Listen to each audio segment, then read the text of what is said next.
Vamos orar mais uma vez, irmãos?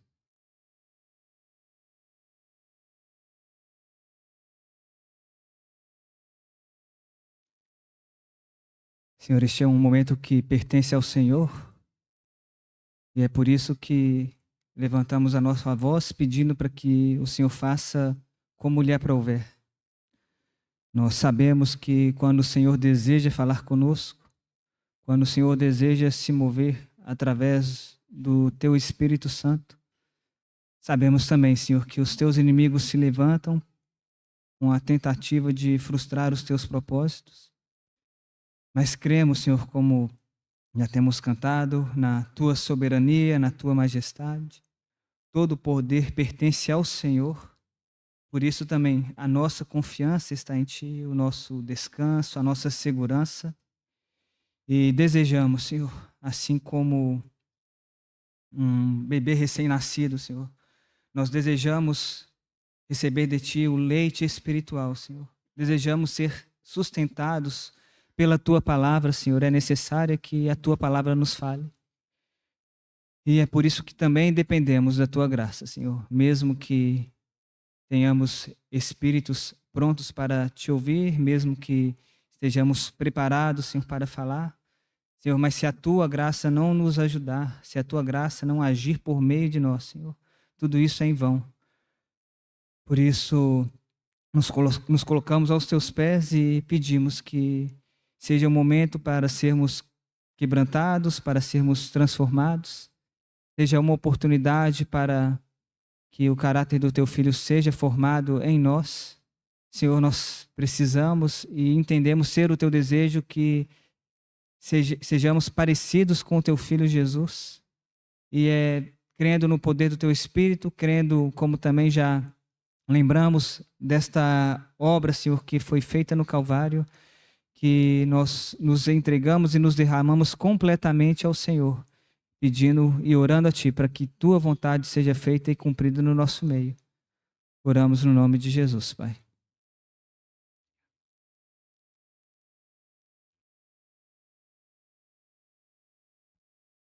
Nós vamos ler alguns textos.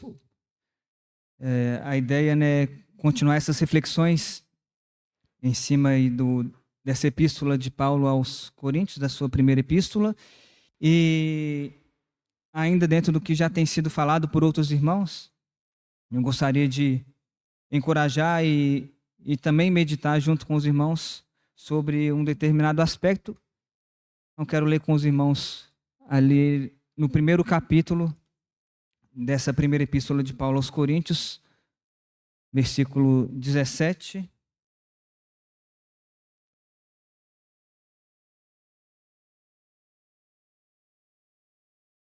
Porque não me enviou Cristo para batizar, mas para pregar o evangelho, não com sabedoria de palavra, para que se não anule a cruz de Cristo. Certamente, a palavra da cruz, ela é loucura para os que se perdem, mas para nós que somos salvos, poder de Deus. Versículo 2, capítulo 2, versículo 1. Eu, irmãos, quando fui ter convosco, anunciando-vos o testemunho de Deus, não o fiz com ostentação de linguagem ou de sabedoria, porque decidi nada saber entre vós, senão a Jesus Cristo e este crucificado. E foi em fraqueza, temor e grande tremor que eu estive entre vós. A minha palavra e a minha pregação não consistiram em linguagem persuasiva de sabedoria, mas em demonstração do Espírito e de poder, para que a vossa fé não se apoiasse em sabedoria humana, e sim no poder de Deus. Esses são textos que já temos considerado, e quando nós pegamos essa porção, né, eu não li aqui todos os versículos, mas quando nós pegamos essa porção ali do versículo 17 até esse versículo 5 do capítulo 2, Paulo, nas suas colocações, ele vai levantando alguns contrapontos, ele vai levantando temas e assuntos que eles vão se contrapor. Então, por exemplo, no versículo 18, Paulo é claro que Então nós temos ali aqueles que estão caminhando, né? Aqueles que estão se perdendo e aqueles que estão sendo salvos. E com respeito à palavra da cruz, para esses que estão se perdendo, ela é uma palavra de loucura, mas para nós, os que estamos sendo salvos, ela é o poder de Deus, essa palavra ela é o poder de Deus. Quando vamos, por exemplo, no versículo 21, também há essa contraposição da sabedoria de Deus e da sabedoria do mundo, né? Da sabedoria do homem. No versículo 25, também, aí Paulo, obviamente, né, de uma maneira sarcástica, ele faz essa colocação de que essa contraposição da loucura de Deus, aquilo que para os homens, né, para o homem natural é uma loucura. Então a loucura de Deus, ela se contrapõe com a sabedoria do homem, e também a fraqueza de Deus, ela vai se contrapor com relação à força do homem. E mais especificamente é onde eu hoje quero me ater, dentro desses versículos 17 e 18, porque quando Paulo ele vai falar da sabedoria, da sabedoria de palavra, ele faz essa contraposição, né? Então a sabedoria de palavra, ele usando ali no versículo 17, ele faz essa contraposição com a palavra da cruz, que é colocada, né? Que é citada no versículo 18. Então, alguns irmãos, acho que Marcelo, não lembro se o Arthur, mas alguns irmãos colocaram como que essa sabedoria de palavra, né, essa Sofia Logos, né, o Logos do homem. Então, esse Logos do homem, ele vai ser contraposto ao Logos de Deus, que é a palavra da cruz, que é a mensagem da cruz. E de uma maneira muito clara, Paulo, quando ele coloca que ele não foi chamado para batizar, mas para pregar, né, para anunciar o evangelho, para anunciar as boas novas de Deus, ele não exerce essa função, não exerce o seu chamamento de acordo com a sabedoria de palavra. E ele é muito claro quando ele coloca, porque ele fala que se ele exercesse essa função, esse chamamento dele, usando a sabedoria de palavra, então isso anularia a cruz de Cristo.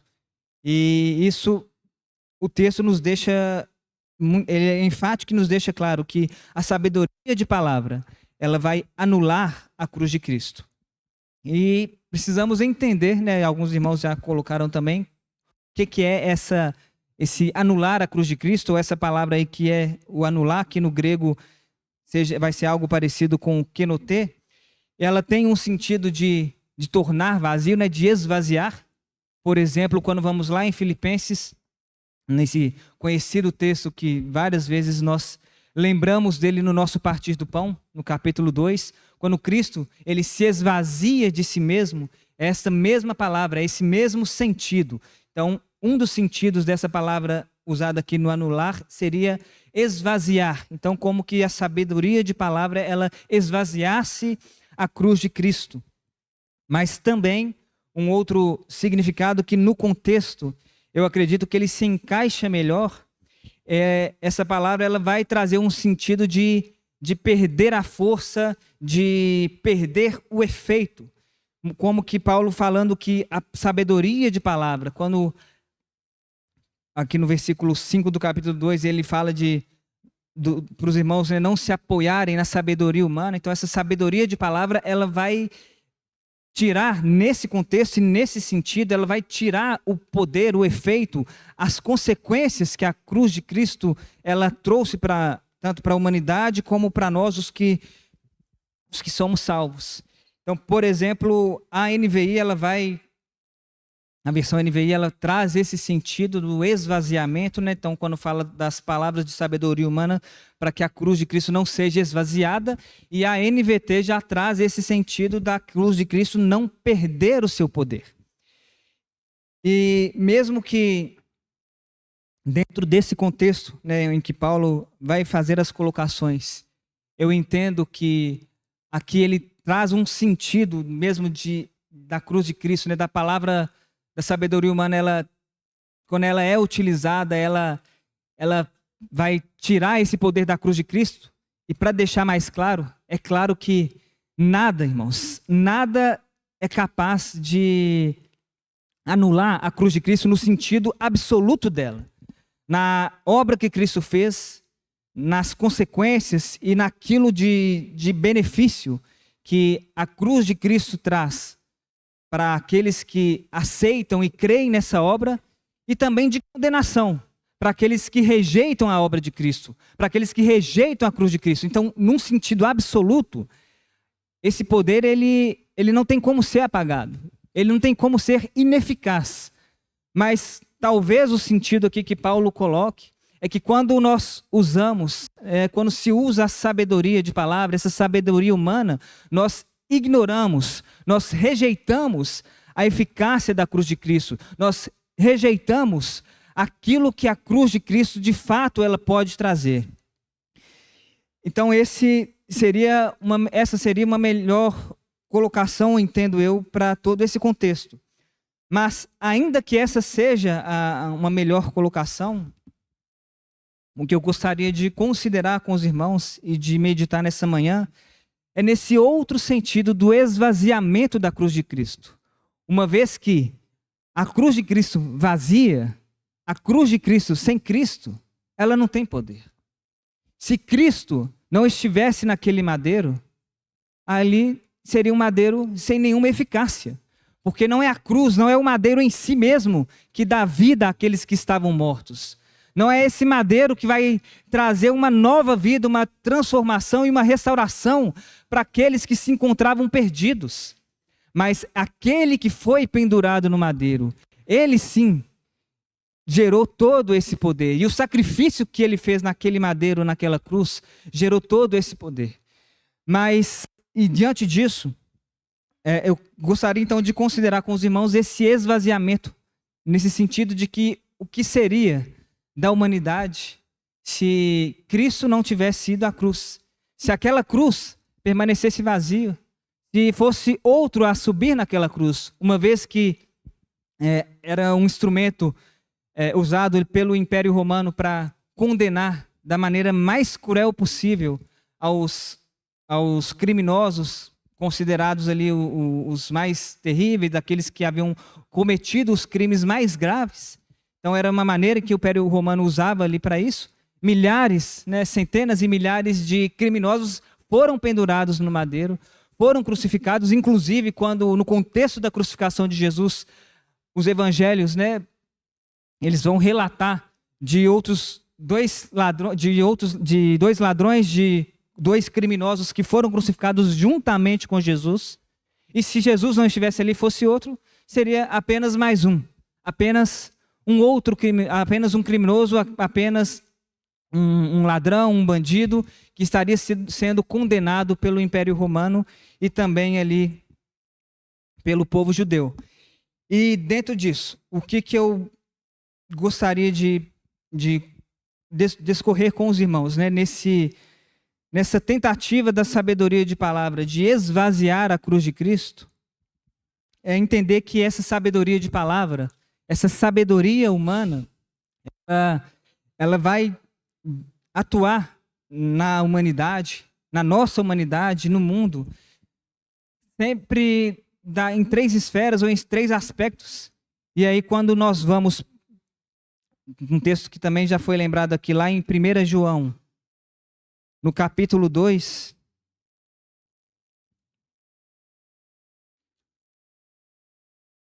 na primeira carta do apóstolo João,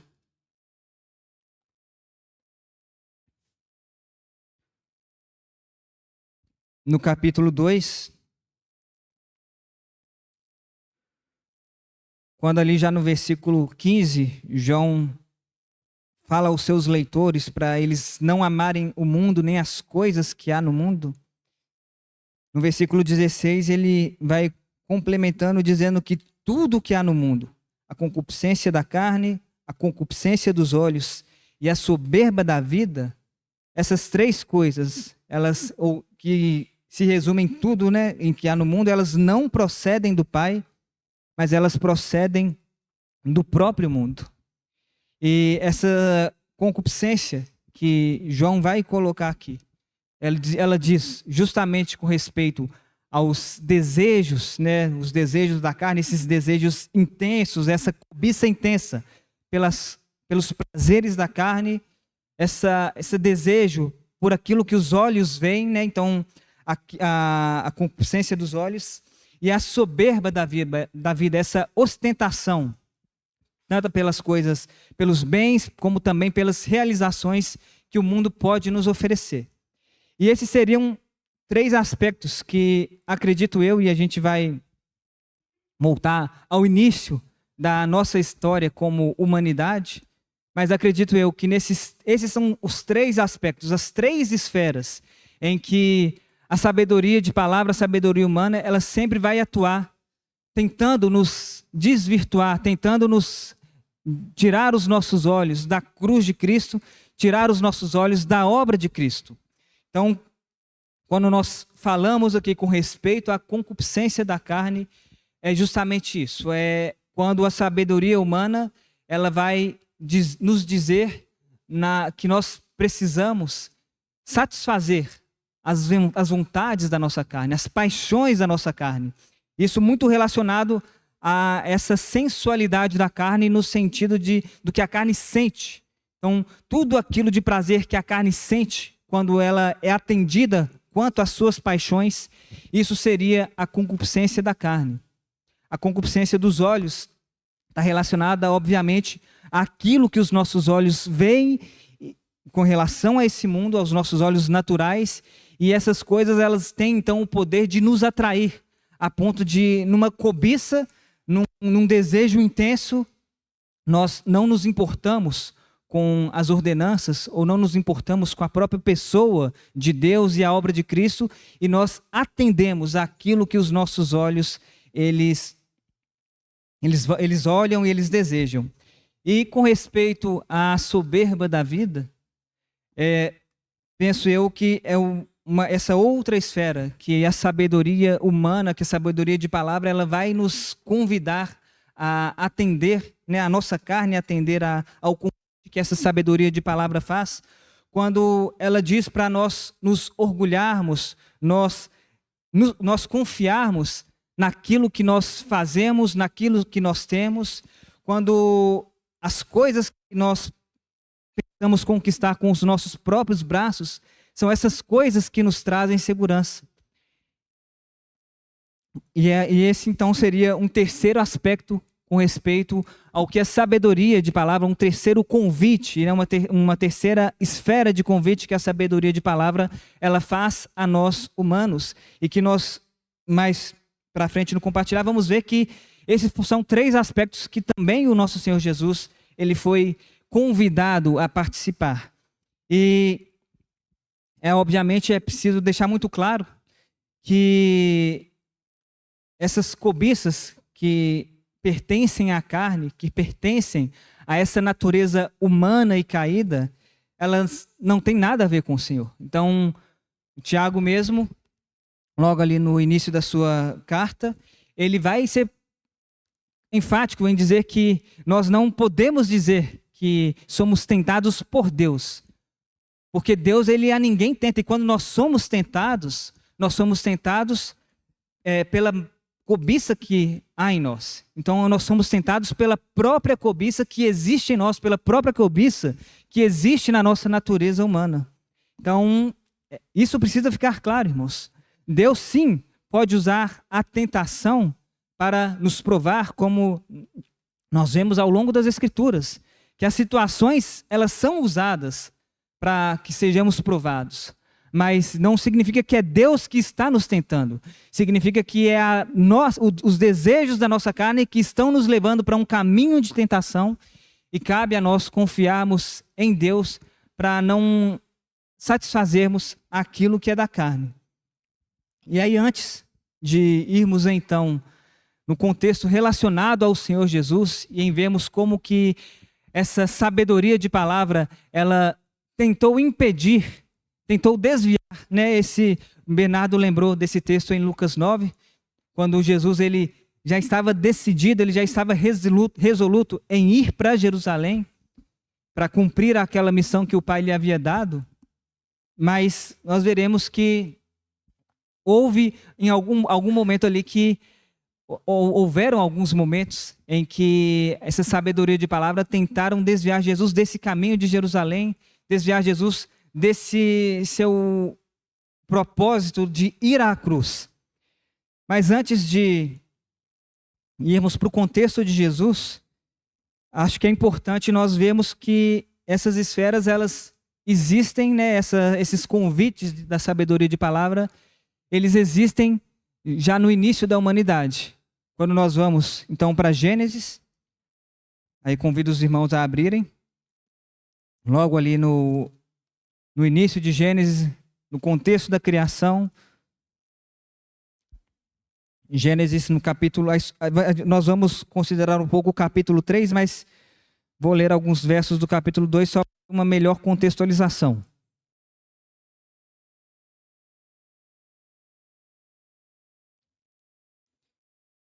Gênesis capítulo 2, no versículo 8, fala que Jeová Deus, ele plantou um jardim no Éden, na direção do Oriente, e nesse jardim Jeová Deus pôs o homem que Jeová havia formado, e do solo fez Jeová Deus brotar toda sorte de árvores agradáveis à vista e boas para alimento, e também a árvore da vida, que estava no meio do jardim, e a árvore do conhecimento do bem e do mal. Então, Deus criou a terra, criou o homem, Deus plantou diversas árvores que eram agradáveis à vista e boas para alimento, e dentre essas árvores que Jeová Deus havia plantado, ele planta também a árvore da vida, que era a árvore que estava no meio do jardim, que foi plantada no meio do jardim, e a árvore do conhecimento do bem e do mal. No versículo 15 desse mesmo capítulo, tomou, pois, Jeová Deus ao homem e o colocou no jardim do Éden para o cultivar e o guardar, e Jeová Deus lhe deu esta ordem, dizendo: de toda sorte do jardim, de toda árvore do jardim comerás livremente, mas da árvore do conhecimento do bem e do mal não comerás, porque no dia em que dela comeres, certamente morrerás. Então, pelo texto, aqui dá a entender que, com relação ao homem, apenas Adão havia sido formado nesse momento. Essa instrução direta de Deus havia sido dada apenas a Adão, e logo em seguida nós temos o registro com respeito à formação da mulher. E no capítulo 3, nós já vemos, não sabemos, né, irmãos, aqui o texto ele não relata isso, também não acredito que isso muda alguma coisa prática, não sabemos quanto tempo se passou, não sabemos dessas árvores que estavam ali à disposição para o homem, quantas delas, né, ou quanto tempo o homem usufruiu dessas árvores, né, do fruto dessas árvores, mas aqui no capítulo 3 é registrado que algo acontece, algo diferente acontece, quando é registrado que a serpente, que foi um dos animais, né, a serpente é mais sagaz, ela é a mais astuta, a mais sutil que todos os animais selváticos que Jeová Deus tinha feito. Essa serpente que Jeová Deus tinha feito, algo aconteceu que essa serpente, ela então diz à mulher: é assim que Deus disse, não comereis de toda árvore do jardim? E um primeiro ponto, então, que eu gostaria de considerar com os irmãos sobre a sabedoria de palavra e como essa sabedoria de palavra ela vai tentar nos desviar da cruz de Cristo, vai tentar fazer com que nós ignoremos a eficácia da cruz de Cristo. O primeiro ponto é que a serpente ela é sagaz, ela é astuta, ela é sutil. Então, de uma maneira muito sutil, muito astuta, levando para o mal, ela primeiro faz uma colocação com respeito a uma ordenança que Deus havia dado ao homem, e uma colocação obviamente errada, e isso com o intuito de já começar a gerar alguma dúvida ali na mulher. E no versículo 2, a mulher responde à serpente, falando que Serpente, não, você está errada. Do fruto das árvores do jardim nós podemos comer, mas do fruto da árvore que está no meio do jardim, Deus disse, dele não comereis, nem tocareis nele para que não morrais. E aqui a gente já tem algo muito, muito grave, porque nós temos duas informações, sendo uma delas uma meia-verdade e uma extremamente grave. Porque se nós olhamos a declaração da mulher e aí não sabemos, né, o que aconteceu de mudança na mulher para que ela declarasse daquela maneira, mas a mulher, ela fala que eles não poderiam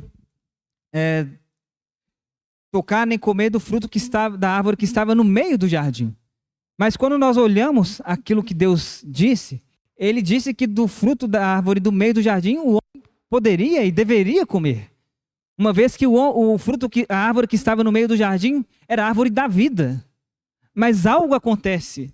A mulher, ela de alguma maneira, ela tem ali talvez o seu coração inclinado para essa árvore do conhecimento do bem e do mal, que a mulher, ela conceitua e ela coloca a árvore do bem e do mal no meio do jardim, tirando a árvore da vida desse posto, dessa centralidade. Então, esse é um erro grave, é uma declaração grave que a mulher faz à serpente, porque esse é um intuito da sabedoria de palavra, é que aquilo que será o centro não é mais Deus, não é mais a cruz de Cristo, não é mais a pessoa de Cristo, não é mais a obra de Cristo, mas o centro é a humanidade, o centro é o homem, o centro somos nós mesmos. E a outra informação é que a mulher, e aí também no texto não é dito, né, como que Adão transmitiu essa ordenança que ele recebeu diretamente de Deus a ela, à mulher, mas o ponto é que a mulher fala que do fruto da árvore do conhecimento do bem e do mal, eles não poderiam comer e nem tocar, sendo que essa não foi uma instrução dada pelo Senhor Deus.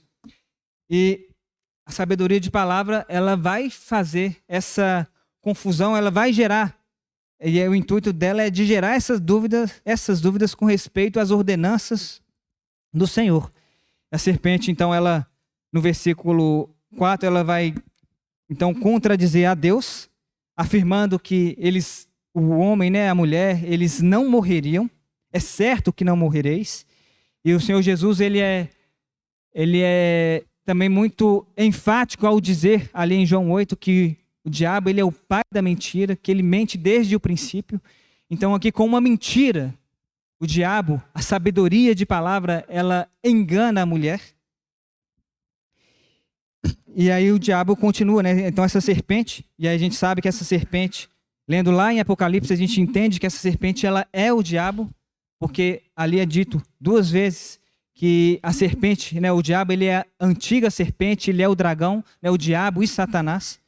Então o diabo, essa serpente, ele complementa dizendo que Deus sabe que no dia em que vocês comerem desse fruto, os seus olhos vos abrirão e como Deus, vocês serão conhecedores do bem e do mal. E aqui, irmãos, a gente tem algumas informações, porque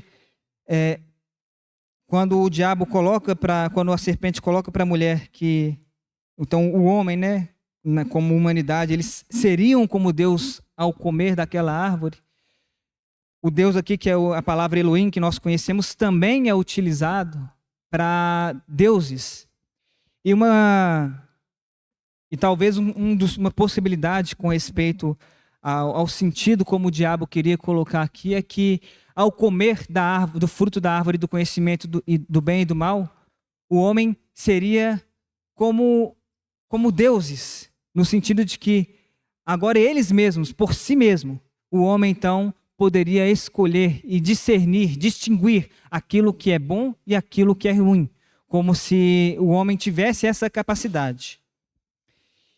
E finalmente no versículo 6, vendo a mulher que a árvore era boa para se comer, agradável aos olhos, e árvore desejável para dar entendimento, tomou-lhe do fruto e comeu, e deu também ao marido, e ele comeu. E aqui já é o texto ou o versículo que eu quero ficar um pouco mais, porque aqui, e aí é uma sugestão minha, eu encorajo os irmãos a pensarem, a considerarem, essas 3 esferas que aquele fruto vai oferecer para a humanidade. Então, esse fruto, como essa sabedoria de palavra, esses 3 aspectos, quando a mulher ela olha para aquela árvore e ela vê que aquela árvore oferecia fruto, que era boa para se comer, agradável aos olhos e árvore desejável para dar entendimento, ou algumas versões, desejável para dar sabedoria. Então, essa árvore que era boa para se comer, minha sugestão é que aqui é essa esfera da concupiscência da carne.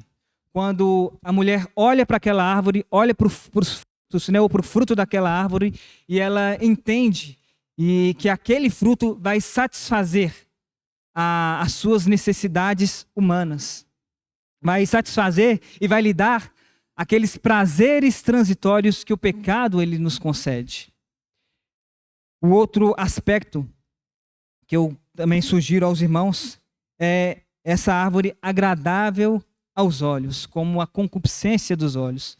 A árvore que tinha ali seu fruto, e esse fruto, numa visão humana, num olhar humano, num olhar natural, essa árvore cativou o coração da mulher, e ela então entendeu, né, que essa árvore lhe satisfez aquilo que é relacionado à sua vista, aquilo que é relacionado aos seus olhos, né? Talvez seria um pouco ali do que Salomão coloca em Eclesiastes 2, quando tudo quanto, né, os olhos dele desejaram, né, ele não negou, nem privou o coração de alegria alguma.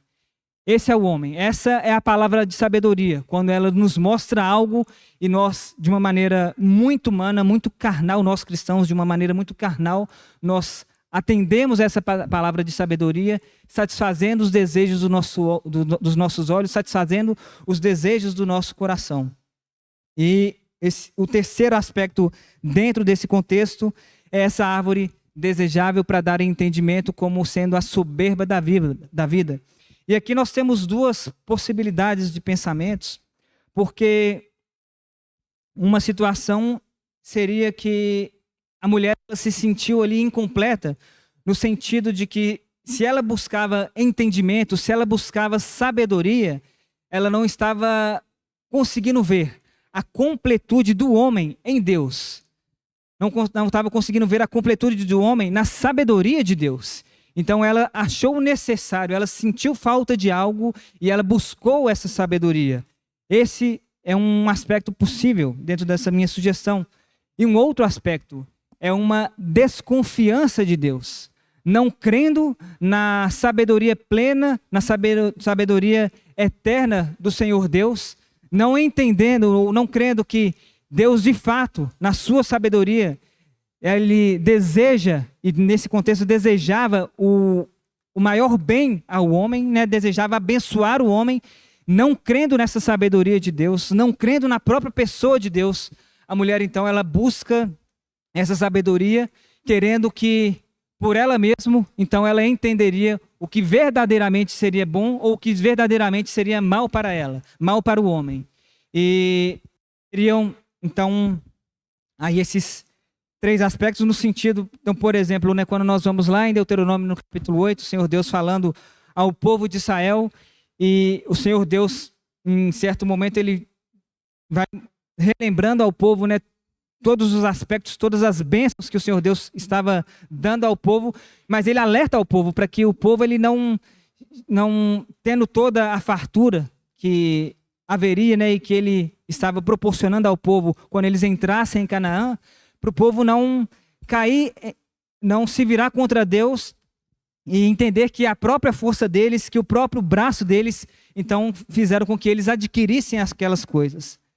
E um outro aspecto que a mulher ela não considerou e ela não tinha capacidade, né, para considerar, e a sabedoria de palavra ela não vai nos dizer isso, ela vai ocultar isso, que quando o homem ele decide por si tomar as próprias decisões de uma maneira independente de Deus, quando o homem ele busca esse caminho de ser o seu próprio Deus, ele não vai perceber que há caminhos, né, o Provérbios diz, há caminhos que ao homem ele parece direito, parece bom, mas no final eles vão dar em morte. E isso, a sabedoria de palavra, quando ela vai nos convidando a aceitarmos aquilo que é dito pela sabedoria de palavra, ela não nos mostra que quando nós andamos de uma maneira independente de Deus, o nosso caminho, o nosso rumo é certo para aquilo que é morte. E aí finalizando aqui esse contexto de Gênesis 3, o contexto da queda, se nós temos, né, ali como quando Deus ele vai nomear, né, ele vai citar essas duas árvores, a árvore da vida e a árvore do conhecimento do bem e do mal. Eu gostaria de fazer esse paralelo em que a árvore da vida ela é a cruz de Cristo e a árvore do conhecimento do bem e do mal seria essa palavra de sabedoria, ou por que não a cruz do homem, onde muitas vezes o homem ele só quer, e nós, né, o homem religioso, ele vai estar muito mais preocupado com as aparências, né? Então ele vai fazer uma cruz belíssima, mas uma cruz que não tem nenhum tipo de poder. Indo então, irmãos, e ainda dentro dessas sugestões, gostaria de mostrar aos irmãos como que a sabedoria de palavra ela tentou fazer com que Jesus não caminhasse rumo à cruz. Quando nós temos, logo no início do seu ministério, após o seu batismo, ali em Mateus no capítulo 4. Então, o Senhor Jesus, ele é registrado o batismo dele no capítulo 3 aqui do livro de Mateus. E no capítulo 4 nós temos esse relato com respeito à tentação de Jesus.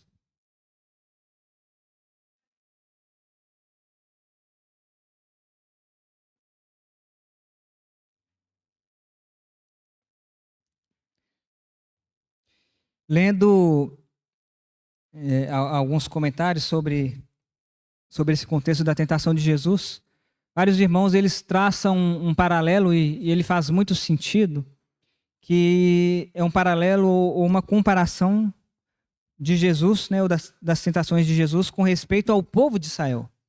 Até porque quando nós vamos ver as três respostas do Senhor Jesus ao diabo, ao tentador, o Senhor Jesus vai usar ali os textos que estão em Deuteronômio 6 e Deuteronômio capítulo 8. Então o Senhor Jesus vai tirar menções ditas nesses dois capítulos de Deuteronômio. Então faz bastante sentido, sim, quando nós pegamos outros aspectos e fazemos esse comparativo, esse paralelo das tentações de Jesus com as tentações que o povo de Israel sofreu ali no deserto. Mas a minha ideia aqui não é ir para esse paralelo, mas é fazer um paralelo com respeito ao que nós lemos, com respeito ao primeiro Adão, porque uma vez que nós temos ali no relato de Gênesis a queda do primeiro Adão, como que o primeiro Adão ele falhou quando a sabedoria de palavra se apresentou a ele, e ele se cedeu à sabedoria de palavra, e ele comprou aquilo que a sabedoria de palavra disse a ele, nós veremos aqui que o Senhor Jesus ele foi para um caminho completamente contrário. Então no versículo 1 do capítulo 4, Jesus foi levado pelo Espírito ao deserto para ser tentado pelo diabo, e depois de jejuar 40 dias e 40 noites, Jesus teve fome. Então o tentador, aproximando-se, disse a Jesus: se és filho de Deus, manda que essas pedras se transformem em pães. Jesus, porém, respondeu: está escrito, não só de pão viverá o homem, mas de toda palavra que procede da boca de Deus.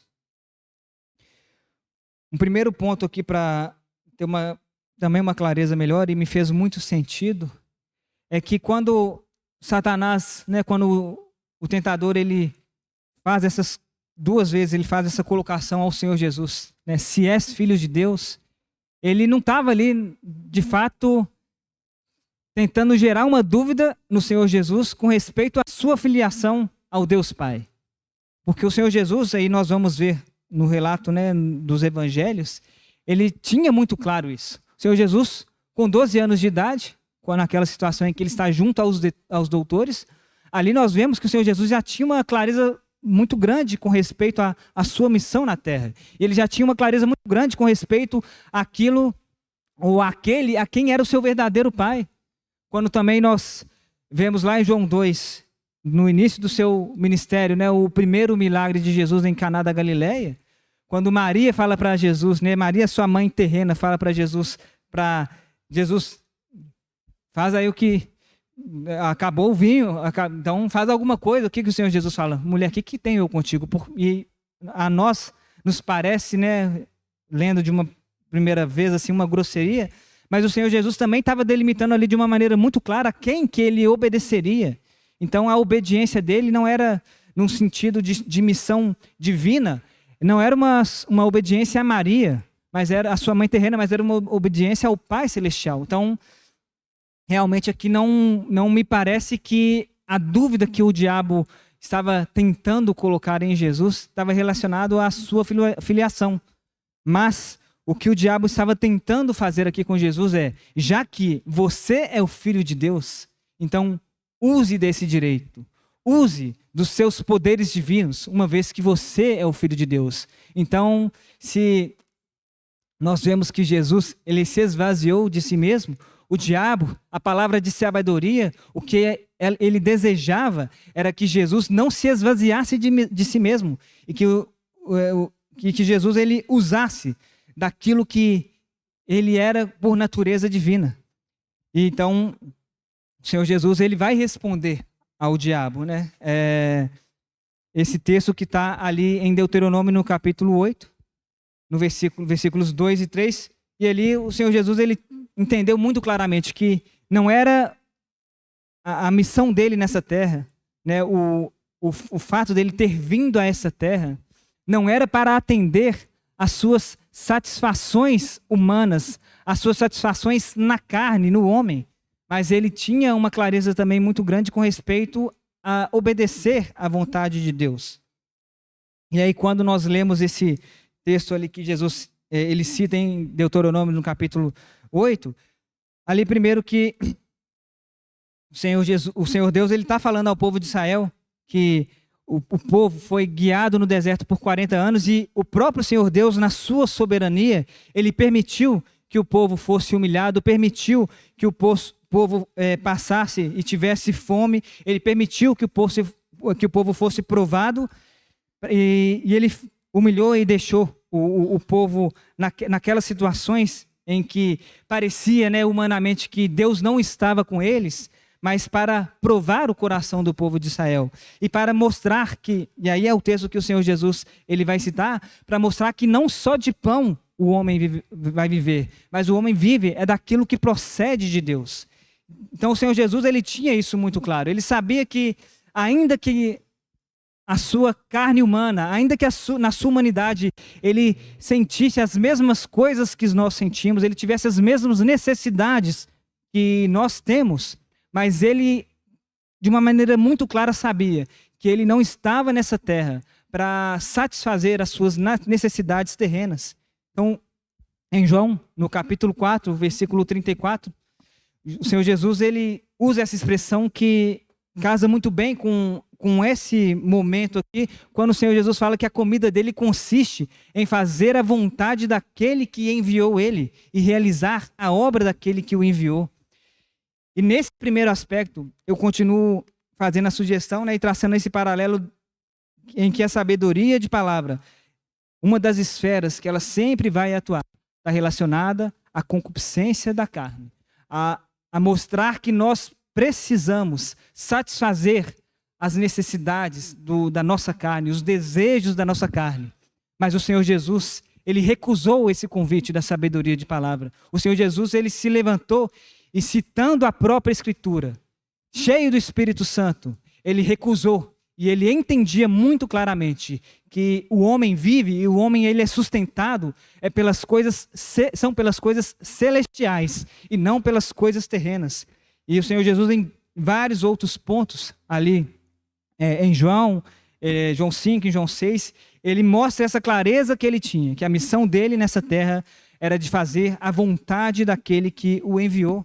E ele era, então, se a sabedoria de palavra vai trazer esse convite para que as necessidades humanas, elas precisam ser supridas a despeito da vontade de Deus, a sabedoria de palavra, ela tem muito claro que é bem-aventurado, é felicíssimo aqueles que têm fome e sede de justiça, porque estes serão fartos.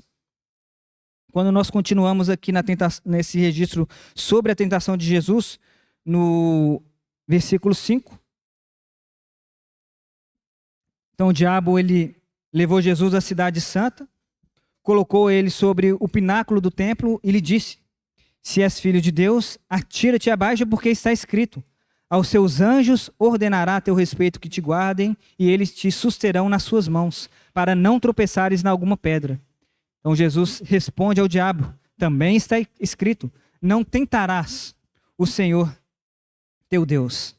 E nesse aspecto aqui, eu convido os irmãos a traçarem esse paralelo com respeito à concupiscência, à soberba da vida, nesse sentido relacionado à confiança.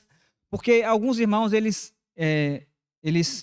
quando tem essa situação, eles vão colocar que aqui, e aí parece que até posterior a Jesus, é relatado que o Messias ele saltaria do pináculo do templo, então as pessoas, ele não sofreria nenhum dano, e as pessoas então veriam, seria uma comprovação clara de que aquele seria o Messias.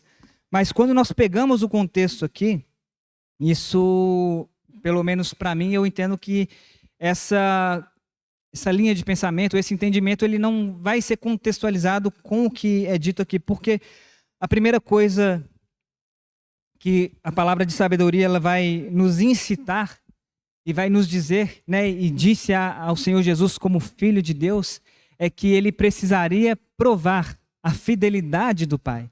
Então, de novo, não é como que contestando a filiação de Jesus a Deus o Pai, mas se Deus, o Pai, te ama, então você precisa provar a fidelidade dele. E a gente vê Satanás usando esse texto que está ali no Salmo 91, de uma maneira também muito descontextualizada, e nós veremos isso. Então, se a palavra de sabedoria ela vai nos incitar a tentar a Deus, a contender com Deus e a incitar a Deus a provar a fidelidade e a bondade e o amor dele para conosco, a palavra da cruz, ela traz essa advertência quando o Senhor Jesus, ele trouxe ali relacionado a Deuteronômio 6,16, aonde ele fala: não tentarás Jeová teu Deus, e ali nesse texto de Deuteronômio 6,16, é referido ali à situação de Massá, como tentaste em Massá, que é aquela situação em que o povo ele se encontrava com sede e o povo então começa a murmurar contra Moisés, a contender contra Deus e a tentar a Deus, e foi aquela primeira situação em que saiu água da rocha. E no versículo, isso está em Êxodo 17, e no versículo 7, finalizando esse relato, aquele local onde o povo de Israel esteve e de onde saíram essas águas, ele foi chamado de Massá e Meribá. Massá significa tentação e Meribá contenda. Eles receberam esse nome justamente por causa da contenda dos filhos de Israel e porque eles tentaram ao Senhor dizendo: está Jeová no meio de nós ou não? E essa vai ser a soberba da vida, quando nós não cremos que o Senhor está conosco. E foi isso que a palavra de sabedoria tentou fazer com Jesus, em gerar essa dúvida em que o Pai estava ali com Jesus. Mas Jesus, muito sabiamente, ele entendeu a artimanha, essa astúcia de Satanás, e ele usou a própria Escritura contra Satanás.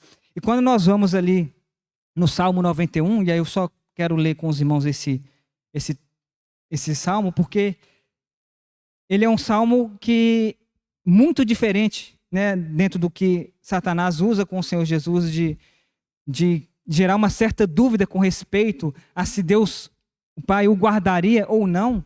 Ele é um salmo que aponta justamente, ou diz justamente o contrário, porque ele é um salmo de alguém que confia em Deus. Então, o primeiro versículo, ele está falando que aquele que habita no esconderijo do Altíssimo e descansa à sombra do Altíssimo, à sombra do Onipotente, esse que habita no esconderijo, que descansa à sombra, ele diz a Jeová: meu refúgio e meu baluarte, Deus meu em quem confio. Então mostra alguém habitando junto a Deus, mostra alguém junto à presença de Deus. E quando esse alguém está junto à presença de Deus, esse alguém ele consegue declarar essas palavras, que Jeová Deus é o refúgio e o baluarte, é o refúgio e é a segurança. E quando nós vamos no versículo 9, e aí vai contextualizando o trecho que Satanás ele retira. E no versículo 9 diz: pois disseste, o Senhor é o meu refúgio, fizeste do Altíssimo a tua morada. Nenhum mal te sucederá, praga alguma, nenhuma chegará à tua tenda, porque aos seus anjos dará ordens ao teu respeito, para que te guardem em todos os teus caminhos, eles te sustentarão nas suas mãos, para não tropeçares em alguma pedra. Pisará, aí Satanás, esse trecho aqui, obviamente, ele não cita, porque diz: pisarás o leão e a áspide, calcará aos pés o leãozinho e a serpente, porque a mim se apegou com amor, eu o livrei. Poluei a salvo, porque conhece o meu nome. Veja como que as bênçãos relacionadas ou as bênçãos citadas aqui, elas estão relacionadas a alguém que encontra em Jeová o refúgio. Então, aquele que diz a Jeová, Jeová é o meu refúgio, aquele que faz do Altíssimo a morada, a esse nenhum mal sucederá, nenhuma praga chegará à tenda. Então, olha só como que aqui é relatado de alguém que tem total confiança em Deus, tem total confiança no Pai, entendendo que junto ao Pai, junto à presença de Deus, nós estamos verdadeiramente seguros. E o Senhor Jesus, ele entendia isso. E por entender isso, o Senhor Jesus, ele refutou aquilo que a palavra de sabedoria levantou, a esse convite relacionado à soberba da vida, nesse sentido de não confiar em Deus e confiar em si próprio. E o Senhor Jesus também, ele tinha muito claro que de Deus não se zomba, né? Aquilo que o homem plantar, isso também se fará. Então, não é porque estava escrito aquilo que o Senhor Jesus tentaria a Deus. Irmãos, Deus está conosco, não tentemos, não contendamos contra o Senhor Deus, porque Ele está conosco. E a última situação, a última esfera relacionada aqui com o relato da tentação de Jesus, no versículo 8. Levou ainda o diabo a um monte muito alto, mostrou-lhe todos os reinos do mundo e a glória deles, e lhe disse: tudo isso te darei se prostrado me adorares. Então Jesus lhe ordenou: retira-te, Satanás, porque está escrito: ao Senhor teu Deus adorarás, e só a ele darás culto. Com isto o deixou o diabo, e eis que vieram anjos e o serviram. Então, aqui seria esse aspecto com relação à concupiscência dos olhos, aquilo que é agradável aos olhos humanos. A esse convite que a sabedoria de palavra vai fazer: satisfaça os desejos dos seus olhos, busque os reinos do mundo, busque a glória desses reinos, busquem ser vistos e glorificados pelos homens. Esse é o convite da sabedoria de palavra. E ela faz esse convite, mas ela exige, em troca de tudo isso que é oferecido, ela vai exigir adoração, ela vai exigir a nossa vida, ela vai exigir a nossa alma. Mas, como ali João fala, ali naquele texto do capítulo 2 da sua primeira epístola, que essas coisas do mundo, elas são passageiras. Então, ainda que nessa terra nós desfrutemos dessas coisas, elas são passageiras. Por isso, nós não devemos saciar, não devemos alimentar os desejos, né, dos nossos olhos, a cobiça dos nossos olhos. Então, se a palavra de sabedoria vai fazer esse convite a uma satisfação que é relacionado aos olhos, né, aquilo que é cativado pelos olhos, o Senhor Jesus, ele responde dizendo que, pegando o texto de Deuteronômio capítulo 6, versículos 13 e 14, Jeová teu Deus, a Jeová teu Deus temerás, a ele servirás e pelo seu nome jurarás. Não seguirás outros deuses, nenhum dos deuses dos povos que houver à roda de ti. Porque, irmãos, somente aqueles que são limpos de coração verão a Deus. E o Senhor Jesus também entendia muito claramente, como ele mesmo cita, nos seus evangelhos, nos evangelhos, que aquele que busca salvar a própria vida, ele perde a vida dele. Aquele que tenta ganhar o mundo, ele perde a alma. E a pergunta é essa: o que adianta ganharmos o mundo inteiro e perdermos a nossa alma? Ou o que nós daremos em troca pela nossa alma? E o Senhor Jesus, muito claramente, ele entendia que, ainda que havia sido entregue a Satanás o domínio momentâneo com relação ao mundo, com relação às situações, sempre debaixo de uma soberania de Deus, mas o Senhor Jesus não foi cativado pela glória que esse mundo oferece, não foi cativado pela glória que os homens oferecem. Ele tinha os seus olhos em algo eterno. E o Senhor Jesus, ele entendia, né? E ele declara isso ali em João 11, naquela situação em que Lázaro morre. E ele declara isso para nós, que aqueles que creem nele, ainda que morram, viverá. Porque o mais importante nessa terra, o Senhor Jesus entendia que o mais importante nessa terra era cumprir a missão do Pai, não era manter e segurar a sua própria vida. Porque o próprio Senhor Jesus também fala que a vida dele ninguém a tira. Então, quando o Senhor Jesus ele é crucificado, ele entrega a vida dele, ele entrega, ele dá aquele último suspiro, e ele se entrega para que, então, a vida dele fosse deixada naquele momento. E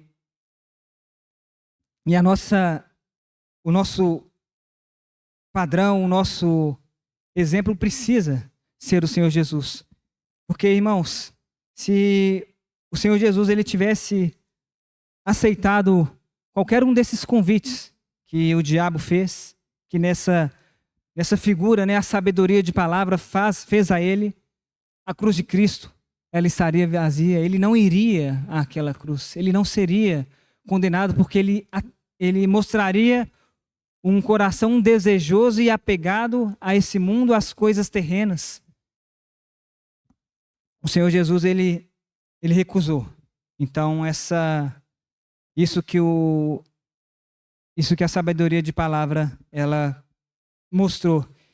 Irmãos, se ali no jardim do Éden, nós temos, no meio do jardim, a árvore da vida, nós vamos ver aqui que no Calvário também, no meio do Calvário, nós temos a árvore da vida, que é a cruz de Cristo. Porque o Senhor Jesus, ele foi crucificado entre dois ladrões. A cruz de Cristo, o madeiro de Cristo, estava ali no meio. No Calvário, a árvore da vida também se manifestou. E é nesse contexto de crucificação que, talvez numa última tentativa, a sabedoria de palavra, ela tenta fazer o convite ao Senhor Jesus. Convite este que nós recebemos diariamente.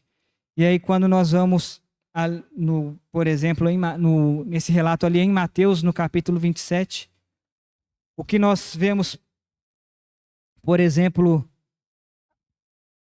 quando é relatado que, então, no versículo 38 desse capítulo, que juntamente com Jesus foram crucificados os dois ladrões.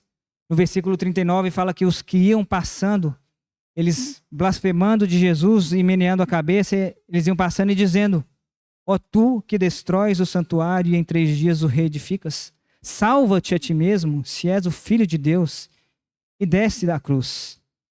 De igual modo, os principais sacerdotes, com os escribas e anciãos, escarnecendo, diziam: salvou os outros, a si mesmo não pode salvar-te. É rei de Israel, desça da cruz e creremos nele. Confiou em Deus, pois venha livrá-lo agora, se de fato lhe quer bem, porque disse: sou filho de Deus. E os mesmos impropérios lhe diziam também os ladrões que haviam sido crucificados com ele.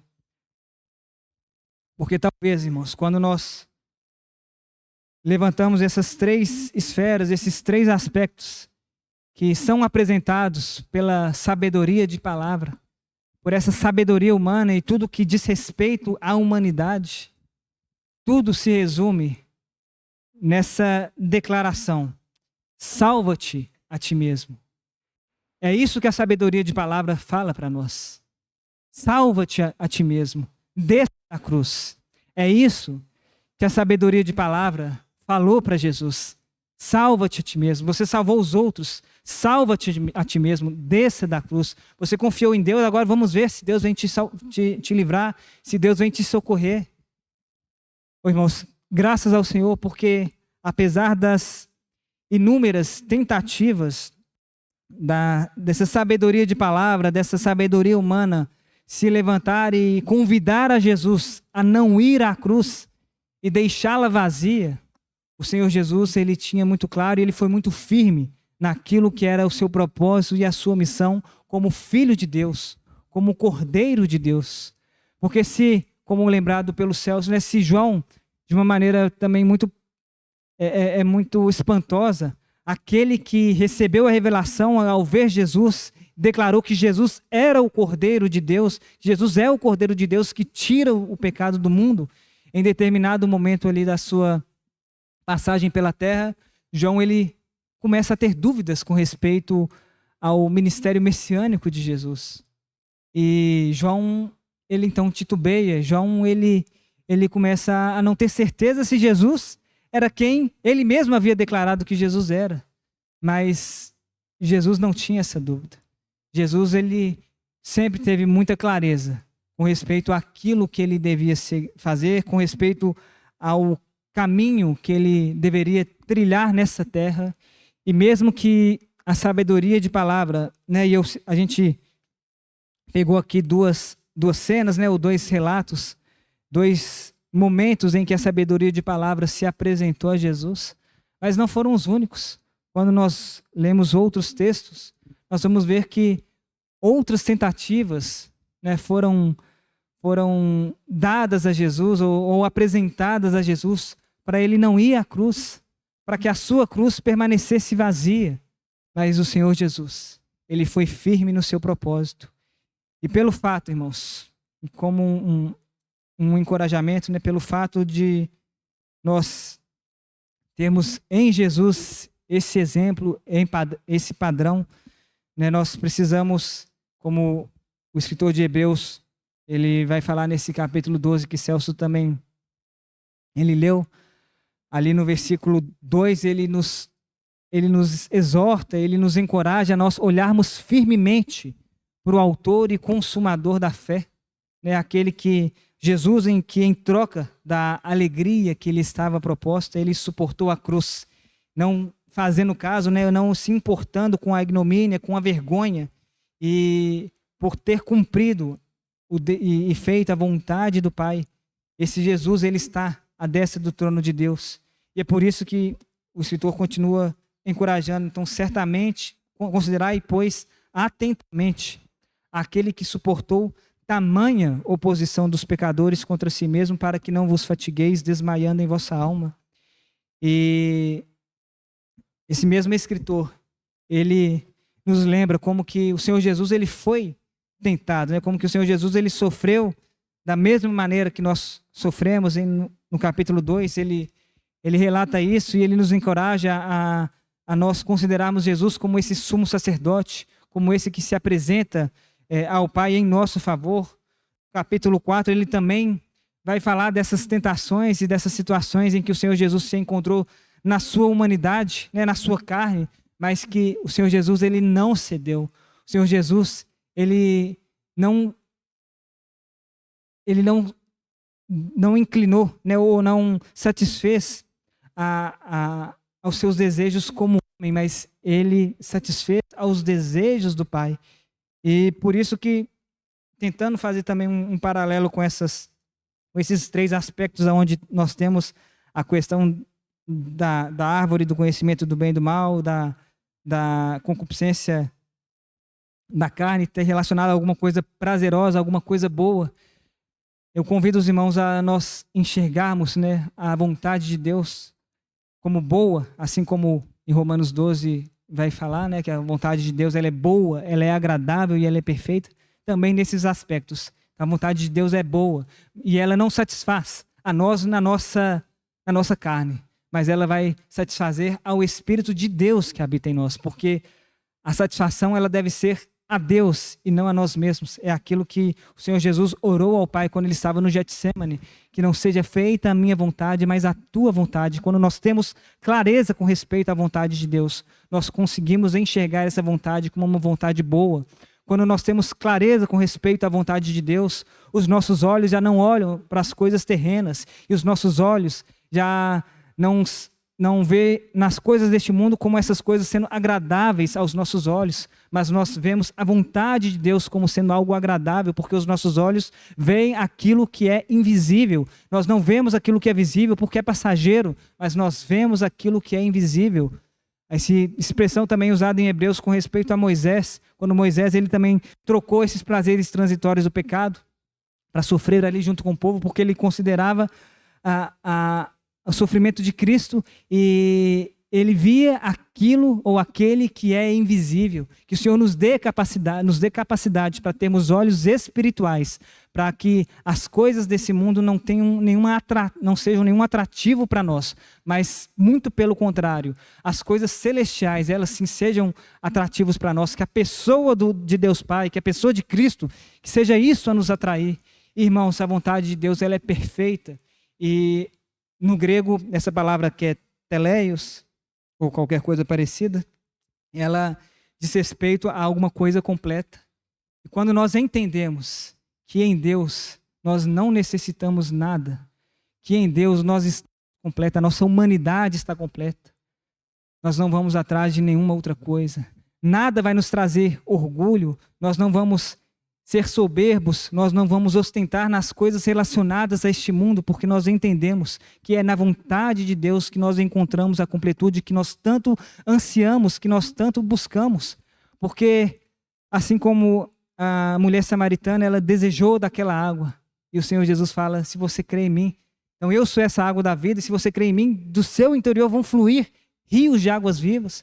Quando Jesus também multiplica o pão, e ele fala, eu sou o pão que desceu do céu, eu sou o pão da vida, então quem crer em mim não vai ter fome, eu sou a água da vida, quem crer em mim jamais terá sede.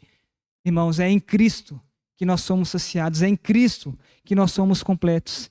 E graças ao Senhor, porque Ele escolheu um caminho de preenchimento daquela cruz, um caminho de não esvaziamento da cruz, mas um caminho de esvaziamento de si mesmo, um caminho de esvaziamento daquilo que poderia ser direito ou poder dele como Deus, né, como divindade nessa terra, mas ele escolheu viver como homem restrito e submisso à vontade do Pai. E é isso que o Senhor deseja para nós, que nós recusemos qualquer palavra de sabedoria humana, mas nós tenhamos os nossos ouvidos inclinados à palavra da cruz, à mensagem da cruz, àquilo que é sabedoria de Deus. O Senhor nos abençoe.